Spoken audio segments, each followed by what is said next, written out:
Our word of the week this week is dramos, and dramos is course. It was early used as an astronomical term, the course of the stars and planets through the sky, and became more figuratively used to describe a race course or a predetermined route from one place to another. There are three uses of this word in the New Testament. They're all used by Paul, and they're all sort of metaphorically describing a mission given by God to a person. So first up, let's look at 2 Timothy chapter 4, verse 7, and this is from the ESV with the Koine supplied. I have fought the good fight, I have finished the race, ton dromon tetelika, I have kept the faith. So ton dromon tetelika, ton dromon, the course, not the race, but the course, which is, a race course in this case. And the verb tetelika is in the perfect tense. Why does that matter? By choosing the perfect tense, Paul is signaling that he believes his time is short, his mission is done, because tetelika means I have finished, and the consequence of that carries on till today. His racing days are over. So he knows at the time of writing the second letter to Timothy that his time is short, that his traveling days are done, and that by and large the mission to which he was called is complete and remains complete. So why do we know that? By his choice of the perfect tense verb. My course has been completed and continues done. I'm not going to pick it up again. I'm not going to rerun that race. The race is complete. Let's go on and look at Acts chapter 20, verse 24. But I do not account my life of any value, nor as precious to myself, if only I may finish my course and the ministry that I received from the Lord Jesus to testify to the gospel of the grace of God. So to finish my course is teleosai ton dromon mu. So teleosai is an infinitive, to finish my course, he says. So notice, he says to finish my course and the ministry.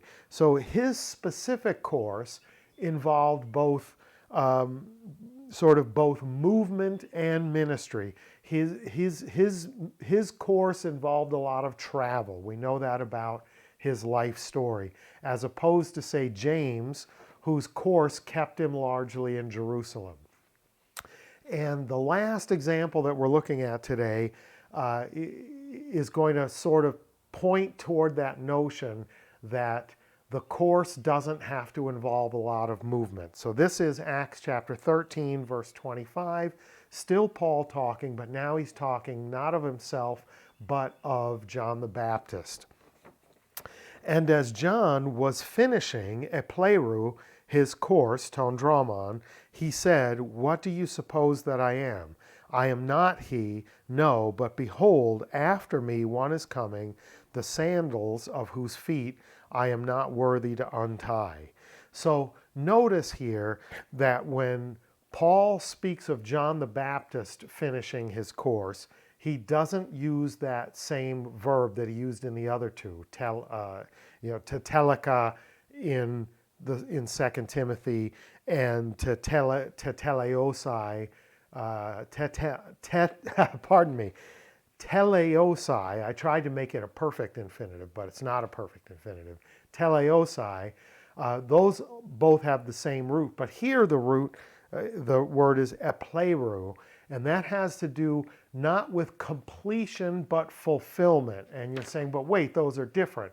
Completion sort of means it's got a linear sense with an end point, but fulfillment can mean something that has to build up until it's full, right? It doesn't have to have a movement toward a finish line.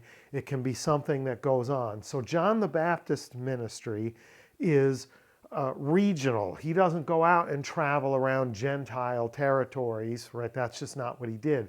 He prepared the way for the coming of the Messiah into Israel. So his location was largely fixed. It doesn't mean he sat in one spot, but he was in a region and didn't really leave that region. So his course was fulfilled in that one place, whereas Paul's course involved traveling to a lot of different places and reaching an end. So that's the difference between the two. John the Baptist's course is fulfilled as he completes what he was called to do and set out to do.